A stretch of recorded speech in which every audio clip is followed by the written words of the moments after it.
The summer scouting series continues over here on the channel, as today we're going to be taking a look at my top 15 safeties in the 2025 NFL Draft. Studied a little over 30 of these guys. This is a really good safety class. I mean, this class has the potential to be really good. Last year's safety class had some players that I liked. Bo Braid was one of my favorite safeties. He didn't even get drafted. So the safety position, super volatile, not super highly valued around the league. I think two of these guys have first round potential, but there's always going to be risers. So this is my preliminary top 15. Now, if you guys do enjoy these types of videos, be sure to hit that like and subscribe button. Also, be sure to check out Underdog Fantasy using my code JWAC to get double your initial deposit. And on top of that, sign up for my Patreon. It's $5 a month. You guys will get exclusive access to my draft guide. Over 220 players, I think, at this point on my big board, and we are continuing to add players to it every single day. So if you guys want to check it out, see my evaluation, see who I love in this class that we haven't gotten to talk about in a video, be sure to go check that out. But we're going to look at the safety class, and the safety position is one that I do really enjoy scouting. Haven't really seen a lot of safety rankings out yet. So this is going to be a lot of fun. Some guys that just missed the list. I really like CJ Baskerville coming out of Texas Tech. I think he's got the chance to be in this list come this time next year. On top of that, another guy that just missed it, Kenny Gallup out of Howard, and Shiloh Sanders out of Colorado. That was the one that hurt the most to leave off. I just didn't think he was a top 15 safety. Wasn't super athletic. His coverage ability was good. Was not a great tackler. Kobe Savage, also from Oregon, just missed the cut. Malachi Moore, Lathan Ransom. Those are some guys. If I wanted to do a top 20, those probably, I believe, would be the next 5. So those are some guys that missed the cut. Let's go ahead and get into it with number 15. And that's going to be Billy Bowman out of Oklahoma. Look, I know people are going to really like Billy Bowman. This guy is extremely explosive. He's got some of the best athleticism in the entire class. He's quick, he's fluid, and his ball skills are at the top of any safety in this draft class. He was everywhere, jumping the passing lanes. He's got really good coverage ability. He mirrors routes well, can match up one-on-one due to his size, or due to his speed, but he does all that well. But as a tackler and in coverage, he goes for the interception rather than, which is not bad. Sometimes allows some big plays over the top. He's very aggressive, bites a little bit too often on double moves. And what led to him getting beat pretty bad at times last year. Same thing with him as a tackler. He was just too hit or miss. I mean, he'd come downhill looking to really lay down a hard hit. And if he didn't lay down the hard hit, he completely missed his man altogether. He's also not the biggest guy in the world. Would like to see him add on a little bit of weight. Not the strongest player, but if he can kind of work on his refinement in coverage, he's got the upside to be one of the best safeties in this class due to his ball skills. I think he's got the best ball skills of any safety in this group, but he just has to kind of put everything together. I like Billy Bowman, though. I know it's going to be low for a lot of people, but I think he's got a little bit of work to do on his coverage and as a tackler. At number 14, we got Malik Spencer. Now, this is a guy that is very versatile. I've seen some people say he's going to be a corner. He's probably going to be a safety at the next level due to him not having that elite speed, but he showed some stuff at Michigan State that I really liked. He played a lot in the slot for this team last year, so you could see him a lot in that role. He's very fluid as a mover. He's got flexible hips. He mirrors routes very well. And as a run defender, coming from that slot position was elite. Came downhill quickly, triggered well, was a strong tackler, and really did a good job as an extra run defender. But we mentioned him not having the greatest speed in the world. He also doesn't have a lot of ball skills. I believe he's got 1 interception over the last 2 years at Michigan State, so that's something I would like to see improve. And also in zone coverage, I think I saw some weaknesses from him there. He got caught staring in zone way too many times, led to some plays developing right over him. He's got to do a little bit better of keeping his eyes between the quarterback and his man if there's someone in his zone. But I like his upside. I really do. I think he's got the potential. I've seen some people say he's got first-round potential. I'm not going to go that far, but if he can develop a little bit, if he can get faster, if he can work on those ball skills, I think he could go in the first couple of rounds because I think his versatility, his tackling ability is really, really good. And I'm a big fan of Malik Spencer. At number 13, it's my guy in this class. This is probably my favorite safety that I evaluated. It's not because he's the best player, but man, Jonas Sanker from Virginia is awesome. He's got incredible size that he can come downhill, play in the box, which is where I really saw a lot of upside from him. He's a very good box safety. He's a great tackler, and he hits with a ton of power. On top of that, I thought he had really good athleticism. He was fluid, had good speed to match up with guys over the top, and due to his physical play style, he was able to match up in one-on-one situations, which I really liked. Where I had some issues with him, similarly to Malik Spencer, he got caught staring too often in zone coverage, got caught on the quarterback's eyes, had some plays that he allowed right over the top of him. On top of that, I didn't think he was the strongest player in the world. There'd be times he'd be coming downhill, he'd be met with a blocker. He just couldn't shed the blocker the way that I wanted to see him do it. So if he can work on that, get a little bit stronger, man, Jonas Sanker is a fun player. I'm a big fan of him. Virginia doesn't have a lot of excitement this year, but I think Jonas Sanker is worth tuning into some Virginia games this year. He's at number 13 for me. At number 12, it's Jade Baron. I'm sorry, Texas fans. He's very similar to Billy Bowman from Oklahoma. He's just got a lot of areas I'd like to see improve. He can be a really, really good player. He's a guy that I think is probably going to play in the slot at the next level. He's got versatility, but the slot was where he took a majority of his snaps and where I saw the most upside from him. What I really liked from Baron was his closing speed. He was really good in zone, was reactive, made smart plays. Really like that. He's got good speed. He's a fluid athlete. We talked about he has that hard-hitting ability, but man, similarly to Billy Bowman, if he doesn't lay that hit, so many missed tackles I saw in the few games I watched from him. Also not the biggest guy in the world. Also an older prospect. And I think he's got to improve on his play strength. Similarly to Sanker, too many times he would just be met with a blocker, didn't really know how to disengage with blockers at an elite level.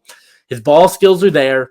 His reaction time is there. He's got to work on his tackling, needs to get stronger at the position. And if he can do that, he's going to be in the top 10. I've got him just outside. I think Jade Baron's a good player, but I don't really see that elite upside that I think some other people have been talking about. At number 11, we've got Nick Eeman out of South Carolina. He played everywhere for this team, played outside, in the slot, in the box, single high. I loved what he did. His closing speed was fantastic. He's got a really, really good build at the safety position. I believe he's around 6'2", 210. He's very physical in coverage, extremely physical, has a good punch at the line of scrimmage. I love all of those things about him, but the physicality doesn't equal strength. Another guy who struggled to shed blockers at times. His missed tackles were alarming, had some pretty bad missed tackles at times, and his long speed did concern me a little bit. He didn't have that elite long speed. While he closed well, that when he was playing in single high, he got beat over the top a few times because he didn't have that long speed. Think he's going to be really good in the box, maybe matching up one-on-one with tight ends, different things like that. But I don't see him as a single high guy. Love his versatility, though. I love his size. I think he's a physical, smart player who is going to be a really fun player for South Carolina this year in their secondary. I've got him at number 11. Entering the top 10 here, we've got Keon SabFabulous at Alabama, transferring from Michigan. He was really good in the box and coming downhill for this team. A good athlete who was elite as a run defender, one of the better run defending safeties in this draft class, which I really appreciated from him.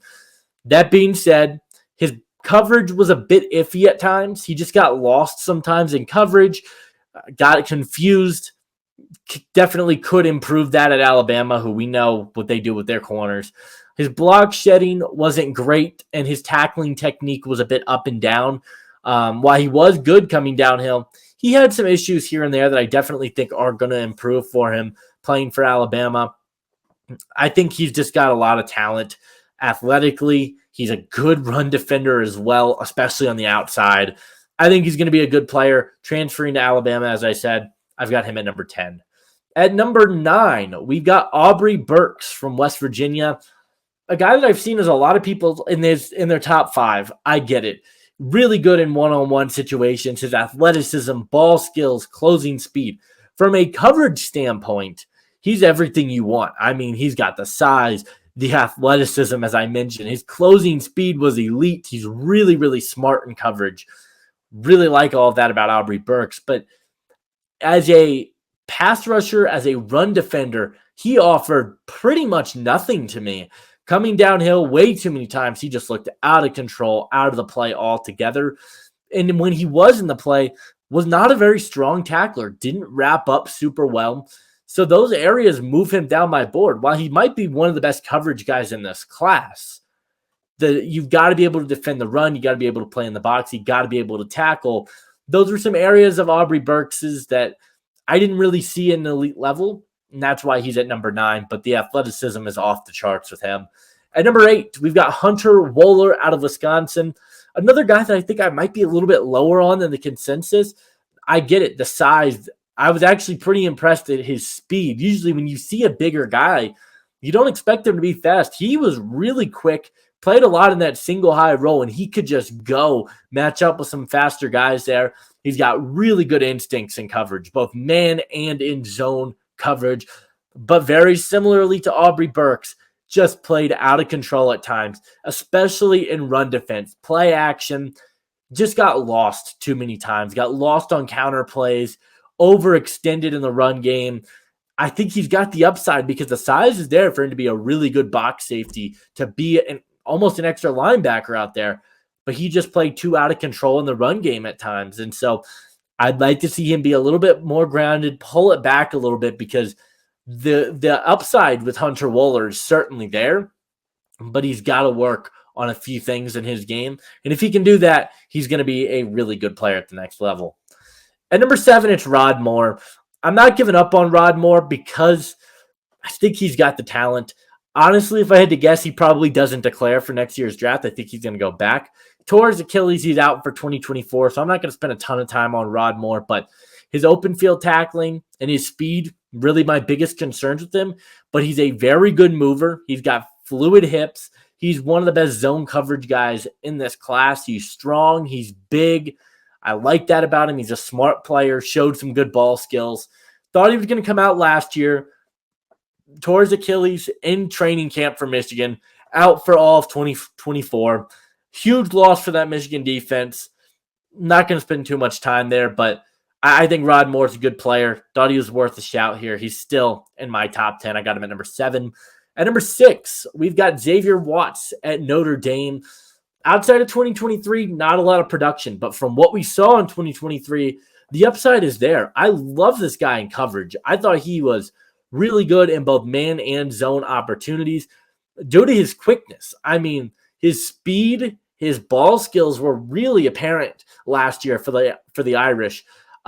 He just reacts quickly. He can close on the football, and he had a number of interceptions as a result of it. But again, you got to be able to defend the run.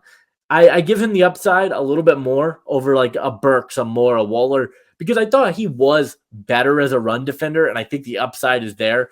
He's not amazing.